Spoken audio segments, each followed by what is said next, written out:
Yo, welcome back to Heavy Bag Heroes. I'm Tyler Ray, a guy who lives in an RV and hits his heavy bag in his garage and thinks he can beat Islam Makhachev because he weighs almost 50 pounds. Nay, I think I'm almost 100 pounds more than Makhachev, now that I think about it. 155. I'm like 245 right now. Good Lord. Welcome back. Thanks for watching. Gonna go over some news and updates. Actually, a significantly big week in the MMA world, and a fairly big week in the real world of the United States with the election. But really, that's not very important right now. What's important is that we check out this tweet that I have here, because this could potentially change everything. Sharing my screen now. Oh, what do we have here? Dustin the Diamond Poirier. Oh, wait, when you scroll down. Whoa. What's going on here? Charles really out versus Muscle Milk Mike. I'm in, huh? What's going on here? Charles Oliveira quoting a tweet that says, "Breaking from Upfront MMA. Michael Chandler versus Charles Oliveira 2 at UFC 309 is reportedly in jeopardy for undisclosed reasons. The UFC are desperately looking for a replacement opponent for Charles 10 days out. Coach Diego Lima via Fight Pass Brazil." So Charles Dubronx quote tweets it. Huh? What's going on here? Go back. Dustin the Diamond Poirier. I'm in. Woo! That would be a fun fight. I don't know exactly who would be out in that fight, Charles or Chandler. Either way, a fun rematch for Dustin Poirier. If they do the Charles one, that would be a lot of fun, because I think that first fight, I wouldn't call it a fluke. I think Charles was on an absolute tear, and I still think Charles is at a very high level. But I think Dustin went into that fight kind of stumbling his way into it, because it was a title fight, if you don't remember, after the 2 back-to-back Conor fights for Dustin. So dude just stumbled into a ton of money with the Conor fights, and then he goes into the title fight with Oliveira. Was doing pretty well in the stand-up. Second round was completely dominated on the ground, and then third round is when the rear naked choke happened. Hate it. I think Dustin went in really underestimating that, but I think Dustin pretty much ever since probably that fight, he's been fighting with a chip on his shoulder, to be honest. Really seems to want to get after it. He didn't seem like, even leading up to it in the press conferences and the interviews, he did not seem super into the title fight with Oliveira. And I don't know if that's because he was just underestimating Oliveira, or if he was just like really content with all the money he just made from the millions of dollars he just made from the McGregor fights. So really cool matchup there. Always a fun matchup with Poirier and Chandler. After all their trash talk back and forth, especially after, and this is one of my favorites, if you don't follow me on Instagram, my Instagram is at heavy_bag_heroes. I post some, what I like to think is funny content. But I posted this clip when Dustin Poirier was on the Ariel Helwani show. Y'all should seriously watch this video sometime of Daniel Cormier. I can't believe it's real. Posted this clip from Dustin Poirier on the Ariel Helwani show. Let's give it a listen. Think you're going back. Well, I mean, come on, dude. Look, no thanks. Retire. We good. Who the fuck is we? You just got here, buddy. You're not one of us. You're not we. I've been here. You know, Right. Come on, dude. That annoyed you? We are good. Who's we? You know, welcome to the UFC, dude. You got one win in the UFC. That pissed you off. Yeah, bro. He's not one of us. You know, I've been cutting my teeth in the UFC since January of 2011 or 2010, you know. He just got here. Who's we? That right there is the epitome of Michael Chandler's time in the UFC. And I think a lot of UFC fighters feel the way. I can't remember. There is a compilation out there somewhere of all of these lightweights just trashing Chandler. Just like, that guy sucks. Like, we hate him. We hate him. And it's because of things like that he does. That just like, no, we good. And they're like, what? We've been here forever. You just got here. You're 2-3 in the UFC. You've been waiting 2 years for a McGregor fight that's not going to happen, just wasting your prime in the UFC and your fame. So I think that would be a really fun rematch between those two. But yeah, let's get into this past weekend's card, and I'm really not going to get too much into it, primarily because I didn't get to catch as much as I wanted to from the. There's a lot of good college football on. I am a college football fan. I will not apologize for that. But Moreno versus Albazi. Whew. Moreno is back, baby, and in the best way possible. Brandon Moreno is definitely in that category of like one of my favorite fighters. Really since the first Figueiredo fight. I mean, that's kind of the first time I really knew about him or heard about him. His whole thing, and I think I talked about this on last week's podcast, of just like the Legos, the terrible tattoos, but he just fights like an absolute thug. The dude came out, fought an incredible fight. I thought he won, 4-1. I really didn't think Amir won a round, but there was some kind of crazy background going into the fight that I didn't know until I rewatched the fight back, and I was listening to the commentators.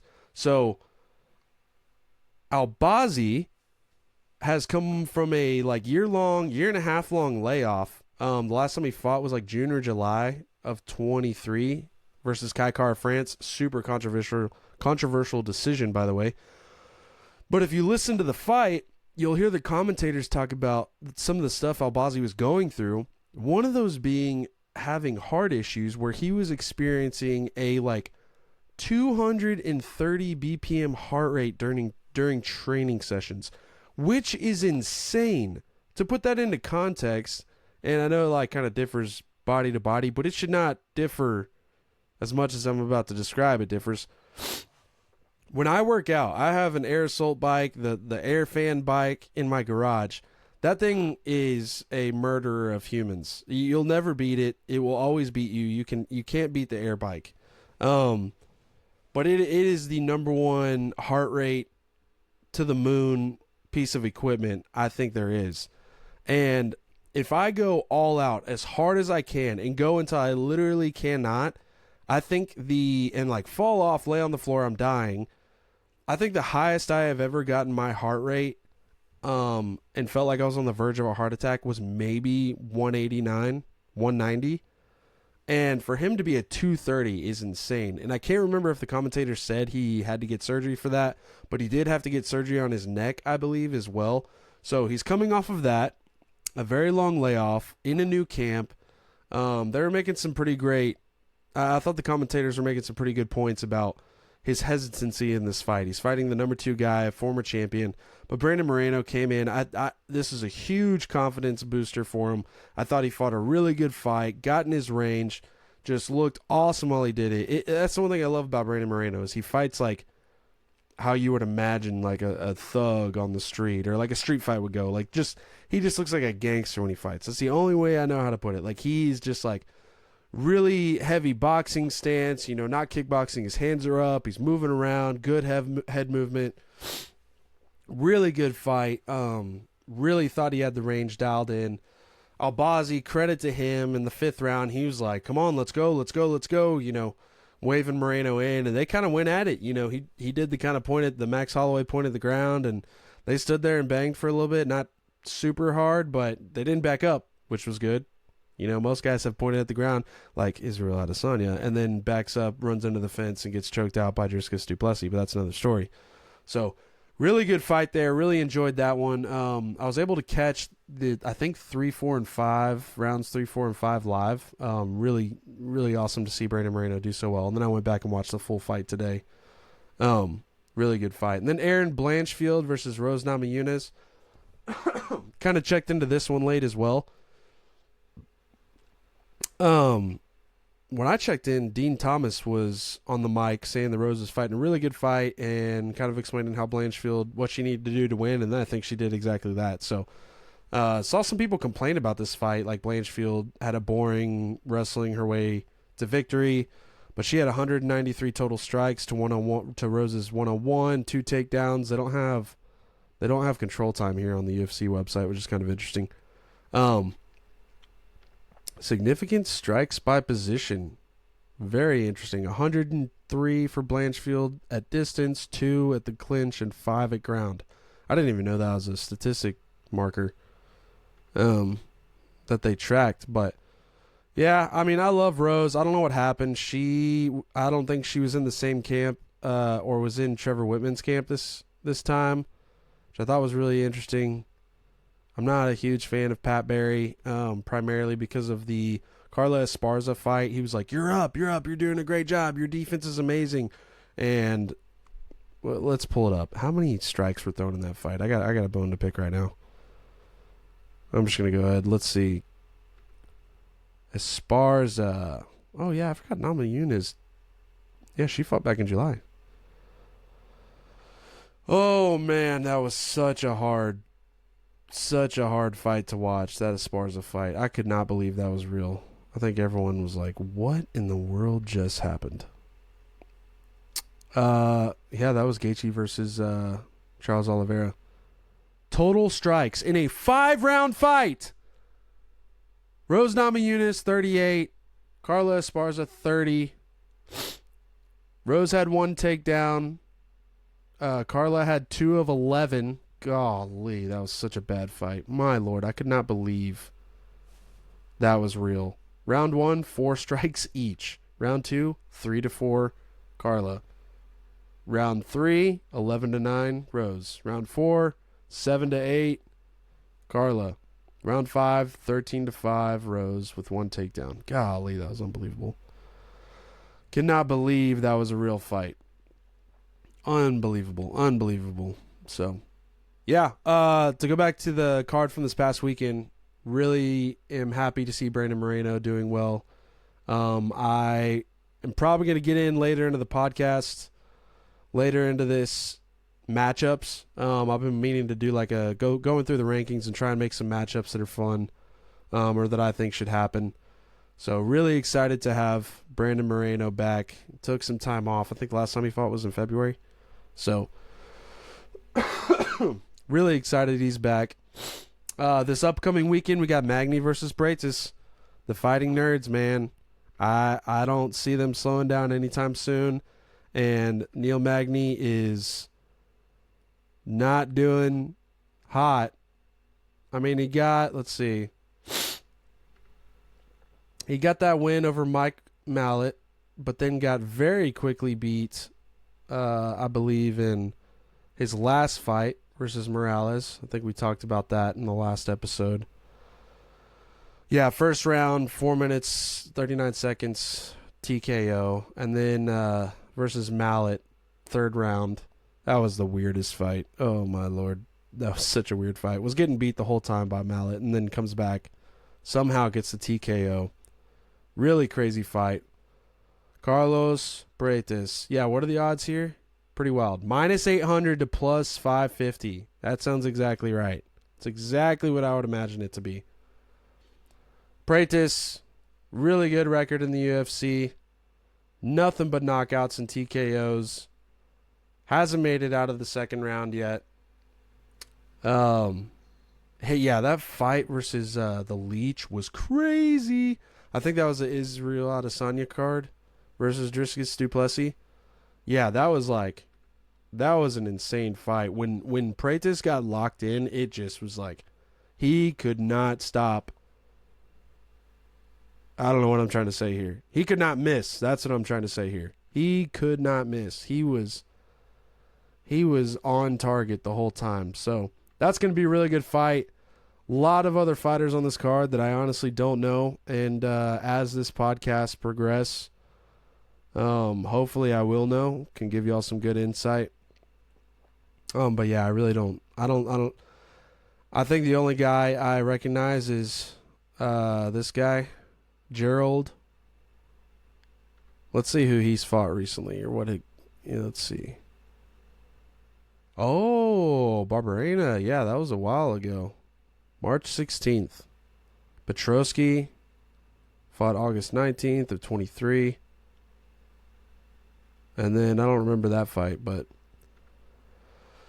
yeah, it looks like a pretty decent card this weekend. I mean, ultimately the biggest card we have coming up is 309 Jones versus Miocic. We talked about this one last week, the retirement card.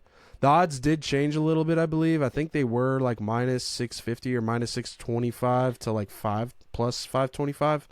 Now it's minus 600 to plus 440. Probably because Stipe talked some crap on a podcast about in an interview about Tom Aspinall. So, but really the people's main event, Charles Oliveira versus Michael Chandler, going to be an incredibly fun fight. The rematch. I personally am really pumped for this one because I think that Charles Oliveira, while he did lose to Arman, I think that was just, I don't really know how to describe that one. Like, he had that arm triangle choke locked up, but he didn't like really squeeze. Very weird, very strange. But I thought that was a really close fight. I think Chandler is in a must-win situation if he wants a shot at Conor and if he wants to stay in the top 10. So, like, I think if Chandler loses this, I don't know what his contract looks like, so he just may not fight anymore. I could see him, like, retiring after this if he loses, or just waiting for the Conor fight. Like, I think if he loses this, he's probably not going to fight anyone else except unless the Conor fight comes up. He will wait around for that one.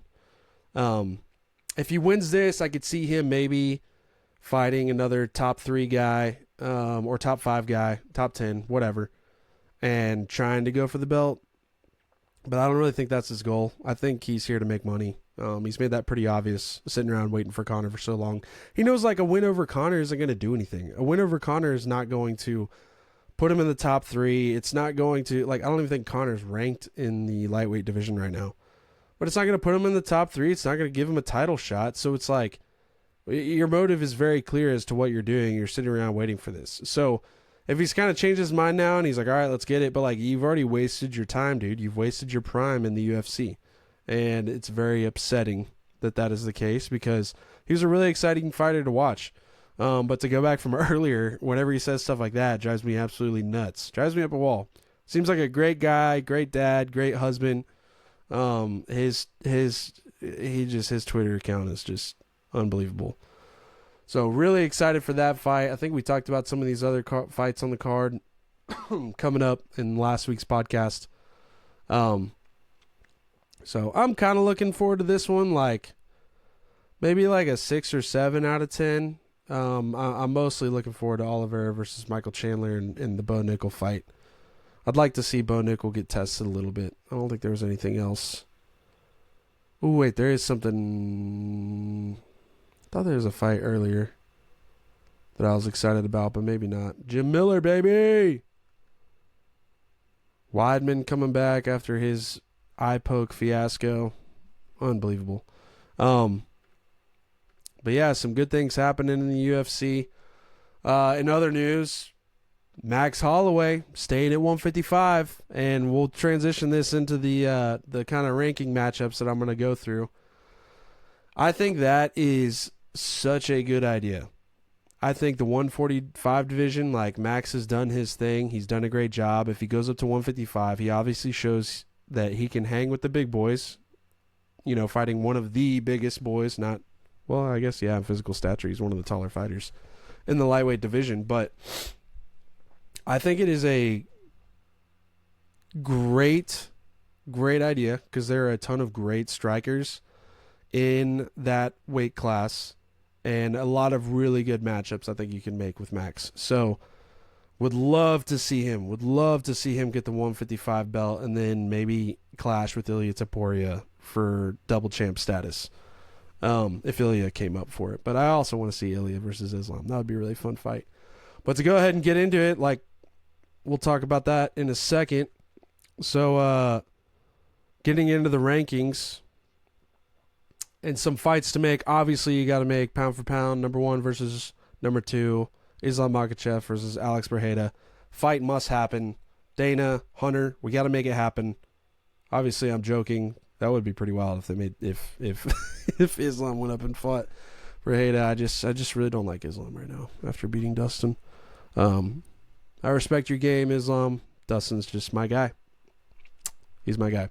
As far as the flyweight division goes, very interesting here. Pantoja, I don't know what he has. He's already beaten Royval. He already beat Moreno. Albazi just got beat by Moreno. So Kai Kara France versus Pantoja. I guess he could do that. Brandon Moreno, poor guy. He's just got like essentially nothing but trilogies in the top 3, in the top 5, which is incredibly unfortunate. Trilogies or rematches. So I really think, I don't know, number 5, 6, and 7. I'm sure I've seen him fight. But Steve Erceg versus Brandon Moreno would be a banger. That would be a fun fight to watch. Steve Erceg really versus any of the top 5 guys. I mean, I know he just got beat by Kai Kara France, but Brandon Royval, that'd be a fun fight. But I think Brandon Moreno versus Steve Erceg is the fight to make in the 125 division. And then going on to bantamweight, I think Merab and Sean O'Malley are both calling for the rematch, which is kind of wild. And if that happens, that is just like ultimate Dana White privilege for Sean O'Malley. I would not say he deserves the rematch. I don't think he defended the belt enough to deserve the rematch. Did he even defend the belt? I think he just got it straight from Aljo, right? Oh, yeah, he defended it versus Cheeto Vera. Yeah, boink. I don't think that rematch needs to happen. I think you have to give Nurmagomedov the title fight, but I feel like I saw somewhere on Twitter he's got a fight that is possibly getting lined up, which doesn't feel right. That's not a Nurmagomedov thing to do, to fight someone that's not the champion now. So, but I really think fights to make in the bantamweight division, Sean O'Malley versus Corey Sandhagen. That would be awesome, even though Corey lost to Nurmagomedov and lost his number 1 position. We've got Piotr Jan versus Davison Figueiredo coming up. So I think you do kind of a tournament style thing here with Sean O'Malley versus Corey Sandhagen, and then Piotr Jan versus Davison Figueiredo. Winner of those 2 fights fight each other, and then the winner of the title fight fights that winner. Dog is drinking some water right now, if you guys can't hear that. Anyways, I think that you just treat it. You almost treat this bantamweight division like a bracket. Like Corey Sandhagen versus Sean O'Malley. You make that happen. The winner of that fights Piotr Jan versus Davison Figueiredo. The winner of that fights for the title, whether that's Umar or Merab. Good Lord, this dog is thirsty tonight. What is your deal, brother? You good over there? He's just still going. That boy thirsty. Moving on. Good timing. Thank you, sir. At the featherweight, sounds like Ilya is probably going to take some time off. He was fighting about twice a year, except I think 21 he fought once, and 22 I think he fought once. Could be wrong. No, I think he fought twice in 22. I think he fought Bryce Mitchell and then Josh Emmett in 22, and then Volk and Max in 24. So he's a fairly active fighter. It sounds like he's going to take some time off. Volk has had a ton of time off. Diego Lopez is always ready to go. I think you have to make that fight. Winner fights for the belt. Max is obviously at number 2 right now. Kind of take him out. Some other fun fights to make. I really think that a Calvin Kattar versus Arnold Allen fight would be fun. I think that Josh Emmett versus Arnold Allen would be fun. I think pretty much any fight with Arnold Allen would be fun. Would love to see Bryce Mitchell come up, maybe versus Lerone Murphy. I think Lerone Murphy's probably going to get a top 5 fight here soon. Lerone Murphy versus Arnold Allen. I think there's some good fights to make here. Lerone Murphy versus Yair Rodriguez. That would be a fun fight. That would be a very fun fight to have. So, Dan Ige, unfortunately, just barely lost to Lerone Murphy. Pretty good fight. Just seemed like he couldn't really get his timing together. He really hurt Murphy, I believe, at one point. So, I love Dan Ige. I hope he comes back and has a good fight. But yeah, lots of good matchups to make in the featherweight division. Like I said, Volkanovski versus Diego Lopez. By the time Ilya gets some time off, winner of that fights Topuria, and then you just kind of let the rest of the rankings shake out. Some killers in that division. Then you have the beloved lightweight division, where Max Holloway is number 5 in the lightweight division, which you could pair Max up with anyone in this division. It would be fun. So obviously you have Islam Makhachev versus Arman Tarsukian, 2 for the title fight here in January. Charles Oliveira and Michael Chandler, number 2 and number 7, are fighting here in December. Justin Gaethje and Dustin Poirier, there's a fun trilogy to make there. I don't want a Dustin Poirier versus Max Holloway trilogy. That'd make me very sad to have to choose one of them. But I don't know. There's something weird about Justin and Dustin fighting each other again.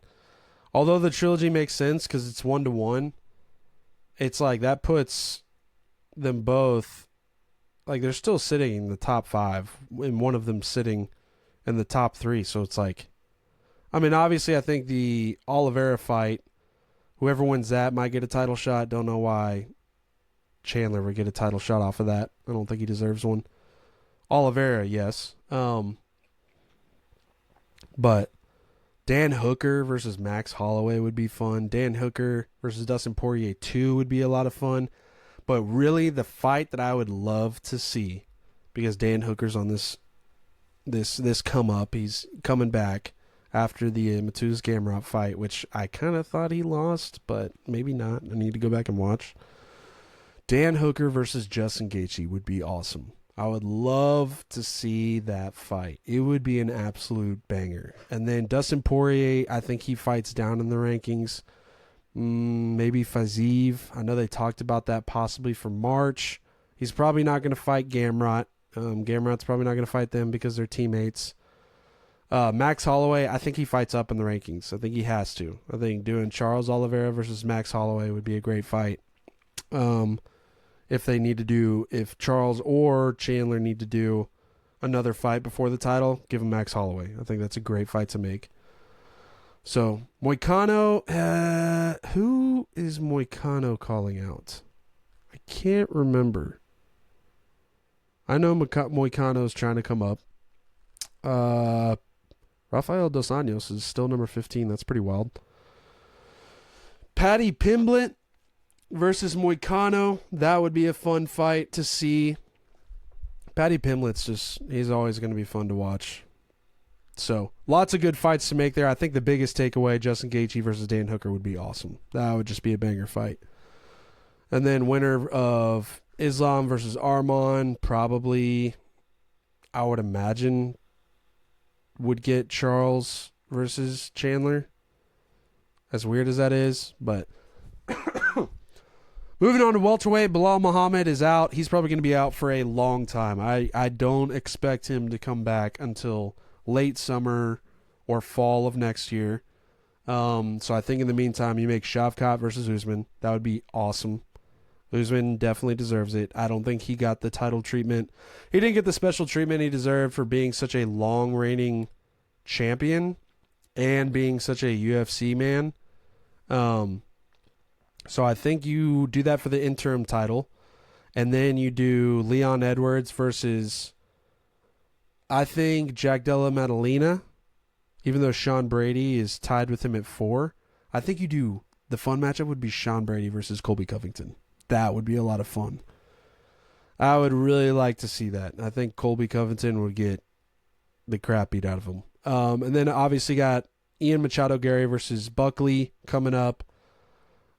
Jeff Neal coming off of a win of Rafael Dos Anjos, even though he just blew out his knee. I don't really know what you do with him. Maybe he fights Gilbert Burns unless they fought already. I don't know. And then the oh-so-messy middleweight division. Hamzat Chimaev sitting at number 3 right now. Sean Strickland, obviously, number 1, calling out for his title fight. I want it. But kudos, DDP got some respect in my book for calling out Chimaev. He wants the Hamzat fight, and I think that that is awesome. I am pumped that he wants the Hamzat fight. Might be the first champion ever who is just like is going to get fraud checked, and Hamzat would fraud check him, I would imagine. Which is just the strangest thing to say. I don't know how DDP like literally fumbled his way. There is some hilarious sayings about him that I cannot repeat over the mic for the sake of my grandmother and my mother listening. But there's some hilarious things said about him on Twitter about how he fumbled his way into the title shot. So I think Duplessis versus Hamzat is a phenomenal fight to make. I think you do Sean Strickland versus Robert Whittaker. Like, settle the beef between them. I mean, there's not really a beef between them, but Sean Strickland just like, I'm not interested in him fighting Duplessis. Like, we saw how it went. We saw how the Paulo fight went and the Adesanya fight. Just like, I think Sean has just let a lot of fans down by saying there will be blood, there will be blood. Then there's like literally no blood.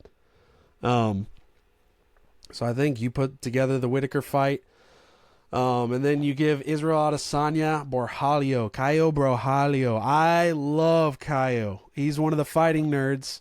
I remember, I want to say I somehow caught his debut some time ago, and I was like, this guy's good. He's good on the ground, and he's good in the stand-up, and he really solidified how good he was in the stand-up when he fought and TKO'd Jared Cannonier in his last fight out. So I think Borralho versus Adesanya is an awesome fight to make.